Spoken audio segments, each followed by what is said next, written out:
بسم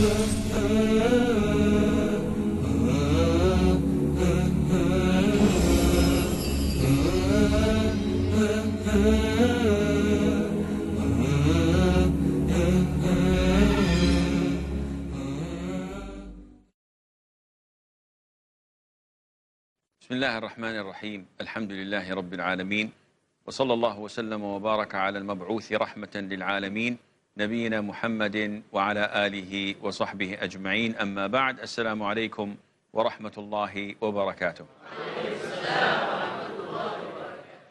We're still studying the third major fiqh rule, Qawa'id Al Fiqhiyyah Al Kubra, that hardships warrant concessions.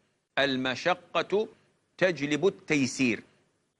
And we spoke about the 8 types of concessions or ar-rukhas in Islam, knowing that hardship is not intended in Islam. Yani, one of the questions we got last time was that would it be more rewardable to bring hardship to ourselves? And the answer is no. Allah Azza wa Jal doesn't want us to have hardship while praying or while fasting or while on Hajj. In the hadith, the Prophet ﷺ went to the masjid once and he saw a rope hanging from the ceiling. So he said, whose rope is this? And they said, it belongs to so-and-so, one of his wives. She prays, and when she gets tired, she hangs by the rope so she can stand up. The Prophet saw the rope, ﷺ, and said, remove it. Pray as long as you're fit to pray.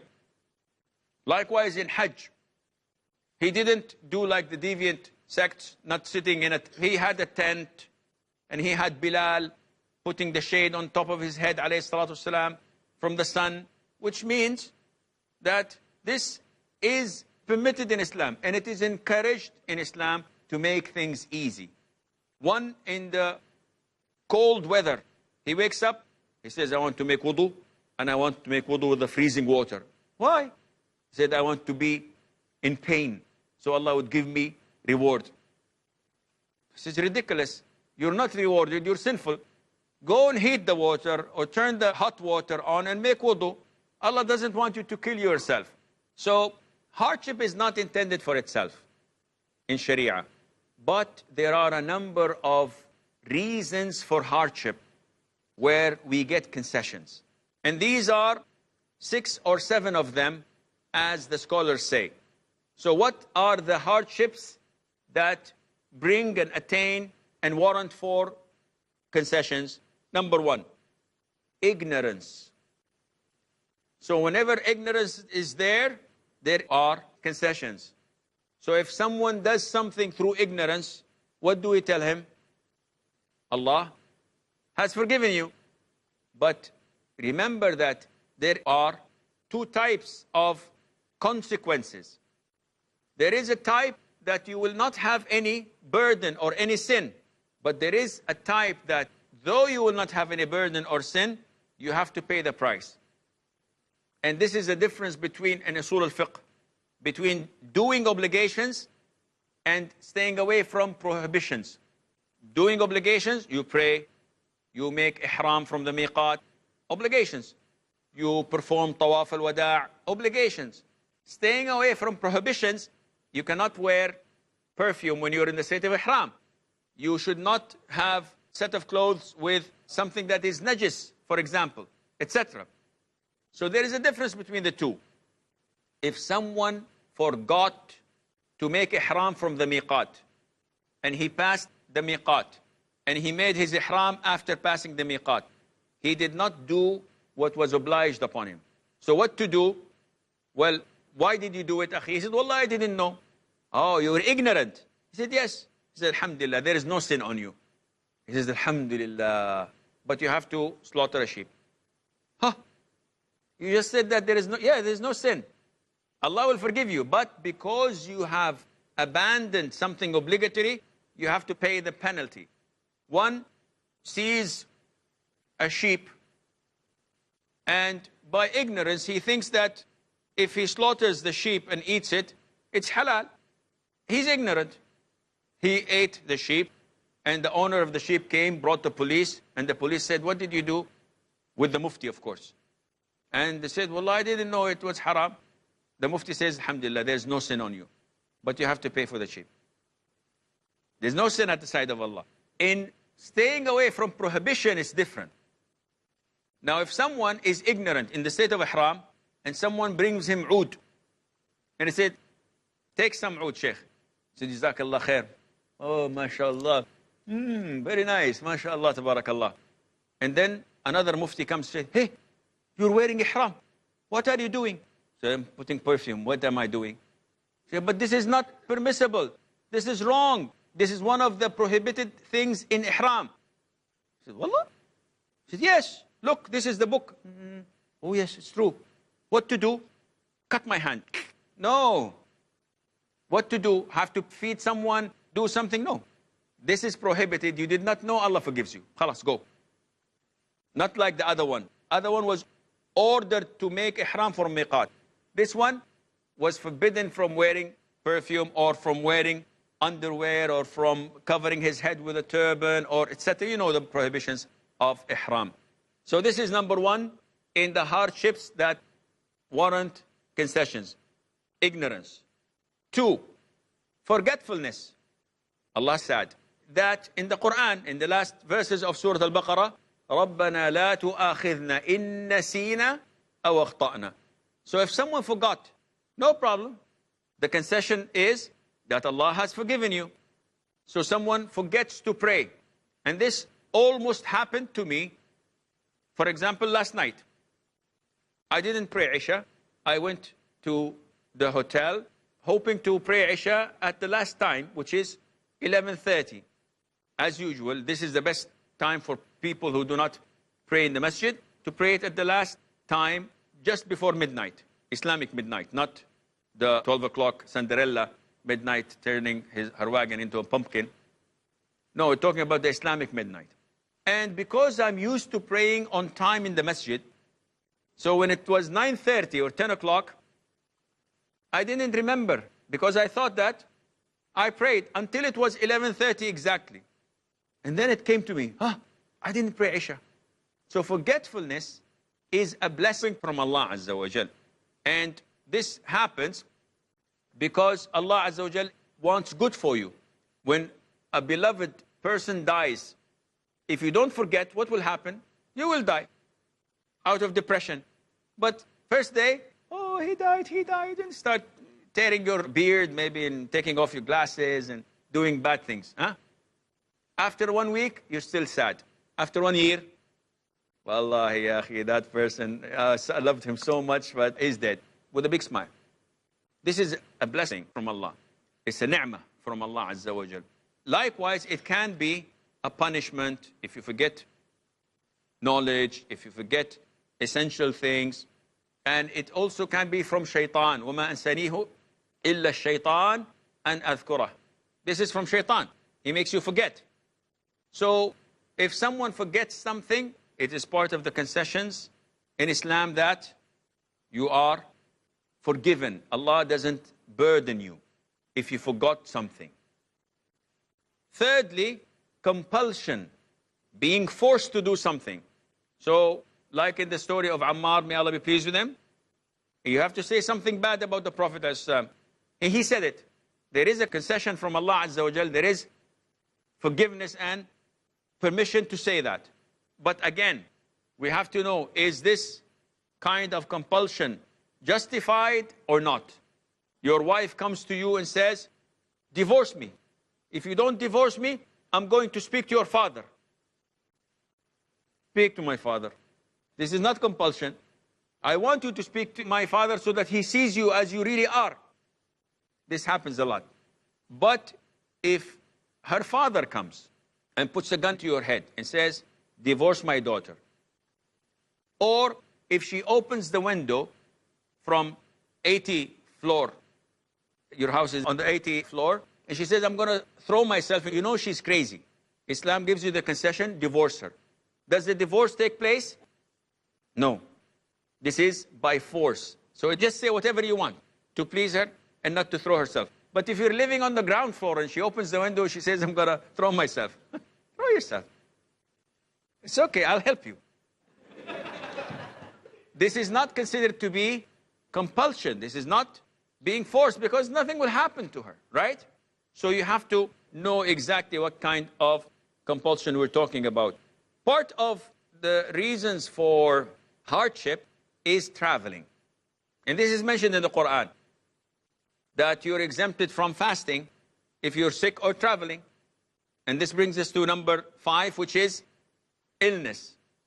So if you're traveling or you're ill, the concessions are there from Allah Azza wa Jal to make things easier for you. And this is mentioned in the Quran as stated before. We have a short break. Stay tuned, and inshallah, we'll be right back.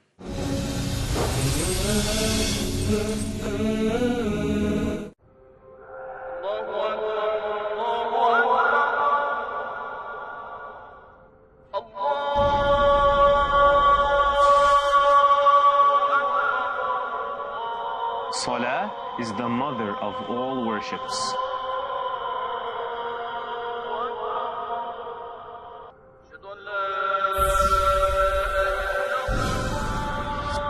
Salah is your appointment with Allah.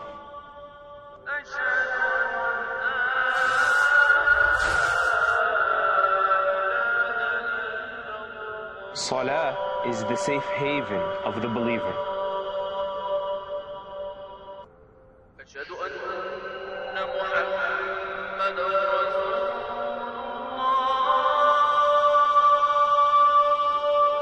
Salah is your gateway to happiness.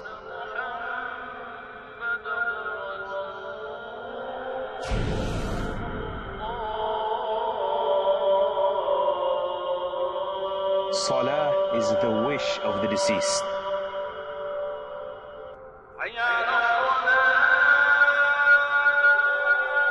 So join me for Salah Revisited and discover what you've been missing out on.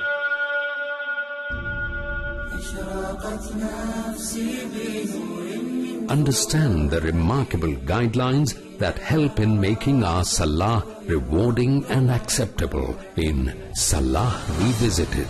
Every Sunday at 11 p.m. and repeat telecast at 12 p.m. UK on Peace TV. Where truth is hidden and misleading quotations create confusion. Where truth is hidden, lack of knowledge and wisdom cause upheaval and commotion. Where truth is hidden, manipulated scriptures and twisted facts emerge. This very hidden truth creates false propaganda, mayhem, chaos, disorder, and turmoil in our lives and the world order. But is there anyone with courage and wisdom? What is the truth, and who has the courage to expose it?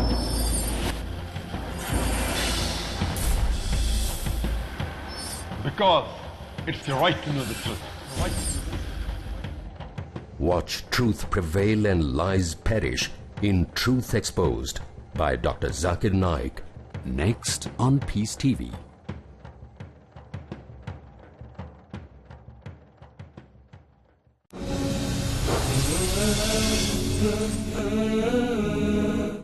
Assalamu alaikum and welcome back. So we spoke about 5 of the reasons of hardship in Islam.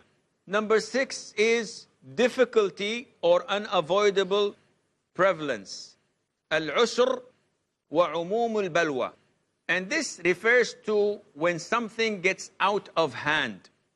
And they give an example to it by saying, in the case of praying with small amount of impurity. This is something you cannot always clean yourself from. And they give an example of those who believe that blood is najis. The majority of scholars say that human blood is najis. So if you have a stain of blood, you cannot pray. But if someone's wound is bleeding all the time, this is something that you cannot prevent. You cannot stop. So what to do in this case? Concession is available. The most authentic opinion is that blood is not najis of a human being. In Al-Bukhari, Al-Hasan Al-Basri, may Allah have mercy on him, said that the Muslims, since long, and they used to pray while having blood in the battlefield on their clothes, no problem. And also, Al-Bukhari mentioned that Umar ibn al-Khattab, may Allah be pleased with him, prayed Al-Fajr when he was stabbed while his wound was gushing with blood. So all of this indicates that blood is not najis. And a human being is pure unless the blood is coming from his private parts. The consensus is that it is all najis. So sometimes the unavoidable prevalence is found in the case of teaching children. We have children going to tahfidh at an early age, 6 years, 7 years, and they have Quran with them. But most likely they're not in the state of wudu. So how can we give them the Quran and they're holding the Quran in this state? Scholars say that this is one of the forms of hardship that we have concession and we can allow them to do it. And so on. Number 7, they refer to it as an-naqs. And that is shortage. Shortage in what? They give an example of someone who is insane. So someone who's insane has a shortage, and this shortage is a hardship. So there are concessions. So if someone is insane, we don't hold the stick and say, come and pray. He will not pray. Fast Ramadan. He will not fast because Allah has uplifted the pen of accountability and he is not held accountable. There are other types of shortages. For example, a woman can have this shortage, which is when a woman has her monthly period. She doesn't pray and she doesn't fast. So she says, okay, the man is fasting and praying. We say that this is a concession due to your nature. Prayer, you do not make up. Fasting, you make up. You have to make up for the missed days of fasting. This is the sunnah of the Prophet ﷺ. So these are some of the causes of hardship. And one would say, how can we define hardship? Because what's hard for you may not be hard for me. So this is something that is between you and Allah. And whatever the Muslims agree to being a hardship, it is a hardship. So for example, Allah says, and this relates to al-urf, what is commonly agreed upon by the people. Allah says that if you're traveling or sick, you are exempted from fasting. So if I have a cut in my finger, and I say, oh, I'm sick, I cannot fast tomorrow, the month of Ramadan, what do we say? Come on, man up. What is this? This is not something serious, this is a cut. It doesn't prevent you from fasting. You have to fast. If someone has migraine and it is difficult for him to open his eyes, let alone to fast, he says, I cannot fast. What do we tell him? You don't fast. You have an issue. Someone having a stomach ache that is killing him. And you say, no, you have to starve. No, this is not the part that is intended in Islam. So hardship is what we agree upon. And also it is between you and Allah Azza wa Jal. There are a number of sub-rules that fall under hardships, warrant, concessions. So to go through this would take us a little bit time, but it is very helpful and we need this, inshallah. So if you have any questions. Sheikh, as we learn that if a person forgets, then, for example, if he forgets to pray or something, so then he's not accountable for that due to forgetfulness. So similarly, as it is mentioned in the Quran, Man a'rada an zikri fa inna lahu ma'ishatan dhanka wa nahshuru yawm al-qiyamati a'ma. And the verse continues. So it is mentioned that if anyone forgets the Quran, as far as my understanding goes, so that means he will be punished on the day of judgment as such. So is it so that if a person memorizes and then forgets, so will he be punished? Because then it would deter people from memorizing in the first place due to the fear of forgetfulness? Okay. First of all, the ayah you have mentioned, كَذَلِكَ أَتَتْكَ آيَاتُنَا فَنَسِيتَهَا وَكَذَلِكَ الْيَوْمَ تُنْسَى. The ayah can refer to two things. The universal signs of Allah Azza wa Jal proving His existence, the perfection in the universe, the sun, the moon, etc. And it also can refer to ayah, which is a verse of the Quran. Both cases, what is meant by فَنَسِيتَهَا وَكَذَلِكَ الْيَوْمَ تُنْسَى, and you've forgotten it, it does not mean that you remembered it and then forgot it. It means neglecting acting upon it. So it definitely has nothing to do with memorizing and forgetting the Quran. The ayah itself means that our verses of the Quran, if we take the second opinion, had come to you telling you that La ilaha illallah, telling you to believe, telling you to pray, but you have neglected it. Not memorized it, then forgot it, because no kafir would memorize the Quran. So this is what it's referring to. Secondly, the ruling on forgetting the Quran after memorizing it is not sinful. Anyone who memorizes the Quran and forgets it or parts of it, he's not sinful, because forgetfulness is something natural. And Allah Azza wa Jal doesn't hold you accountable for that. What Allah holds you accountable to is when you recite the ayah, قُلْ لِلْمُؤْمِنِينَ يَغُضُّ مِنْ أَبْصَارِهِمْ, order the believers to lower their gazes, and you still insist on watching movies. In this case, you'll be punished. Though you know the ayah by heart, but because you're not implementing it. Allah says that the riba is a major sin. And those who consume riba do not rise up except like a person possessed with jinn. And he insists on dealing in riba and taking interest and borrowing and lending. Then this is the one who neglected the verses of Allah. Having said that, I'm not encouraging you to memorize and forget, as many students do. They memorize the Quran for grade XYZ. And when they pass the exam and go to the following grade, they forgot the portion of the last time. No, this is not recommended. Ahmad ibn Hanbal, the great Imam, in his biography, he used to pray night prayer when he was 10 years of age. And one of the Imams of the Sunnah said, who's this? Praying at the age of 10 years of age, revising the Quran, night prayer, 3 hours, 4 hours every night, and 10 years of age. Instead of playing on the Nintendo or Xbox, he's doing this. And they told him that this is Ahmad ibn Muhammad ibn Hanbal. And he said, by Allah, this man will be an Imam. Because it shows from the very beginning what your choices are, what you live for. So, to answer your question, again, no, it is not sinful, but you have to try your level best to memorize and retain it as much as possible. Yes, Akhi. Assalamu alaikum, Shaykh. Salam. So if there is a concession for a traveler no, anybody, he is not finding anything to eat. So he can eat a haram food, maybe.